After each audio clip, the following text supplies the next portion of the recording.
El seudónimo libera al hombre pero aplasta a la mujer. A lo largo de la historia, numerosas mujeres han sido empujadas hacia el anonimato o se han visto obligadas a ocultar su verdadera identidad a través de un seudónimo para compartir sus obras literarias sin verse agredidas ni limitadas por el sistema misógino y patriarcal que las rodea. Anónimo fue casi siempre una mujer con la mano temblando al escribir y la voz quebrándose al leer. Como Woolf dice, esta mujer escribiendo en su salón, siendo incordiada cada 2 minutos y escondiendo sus historias en el cajón de la mesa en un amago nervioso. Estas mujeres destacadas e intelectuales se encontraron limitadas en su capacidad para sobresalir en comparación con los hombres, siendo relegadas a un segundo plano. Hemos escrito desde el miedo a no ser lo suficientemente buenas y desde la circunstancia de ser siempre lo secundario. Baby Fernández. Sin embargo, a pesar de estas barreras, persistieron con determinación desde las sombras, demostrando su valía a través de su incansable trabajo. Las mujeres escritoras no tenían muchas veces otra opción que no fuese usar un seudónimo masculino para poder publicar sus obras debido al rechazo que obtenían por los prejuicios machistas de la época. La mujer, por aquel entonces, estaba ceñida a su papel de esposa y madre. Su único lugar en el que podía ser considerada buena era en el de hacerse cargo del hogar y el cuidado, ya fuese de sus hijos o el de su marido, muchas veces también al de los ancianos.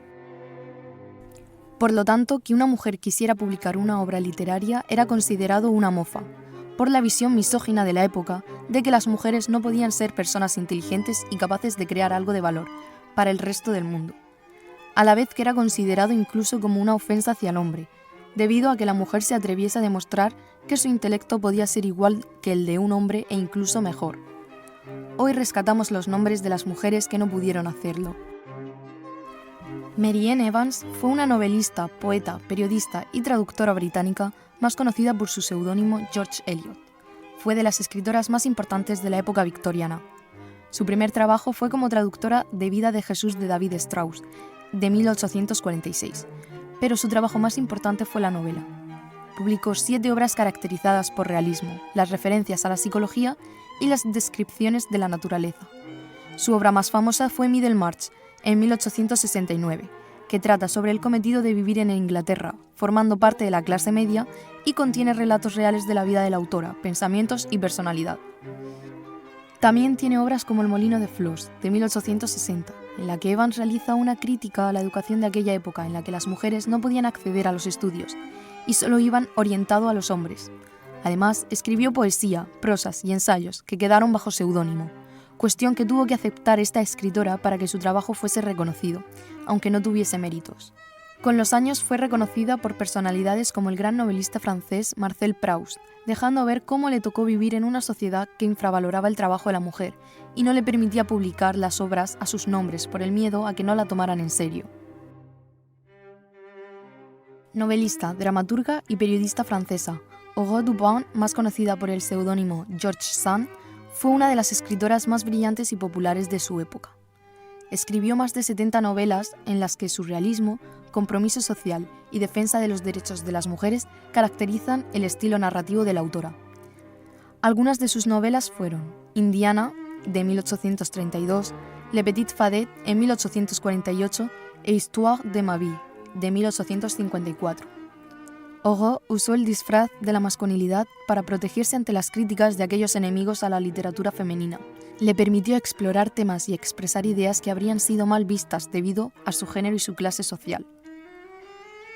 George Sand le brindó libertad para desafiar las expectativas de género en sus obras y desarrollar una identidad literaria más rica y fluida.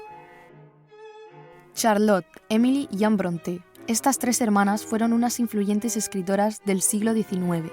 Desde pequeñas ya se encontraban familiarizadas con el término seudónimo, pues la familia Brontë siempre jugó a juegos de creación de personajes donde se inventaban una identidad y nombres nuevos. Currer, Ellis y Acton Bell, la identidad que se crearon estas hermanas para escribir a partir de la inicial de sus nombres reales. Además, estos nombres provenían de mujeres que ellas admiraban, Miss Frances Mary Richardson Currer y Eliza Acton. Sin embargo, el origen de Ellis es más misterioso. Cabe de esperar por parte de Emily, pues era la hermana que más en serio se lo tomaba.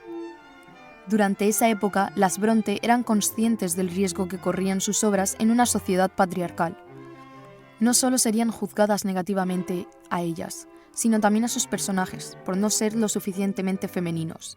Aun encontrándose mujeres en el panorama literario, como Mary Shelley o Jane Austen, lo que se esperaba de ellas era reflejar en sus historias modestia y refinamiento.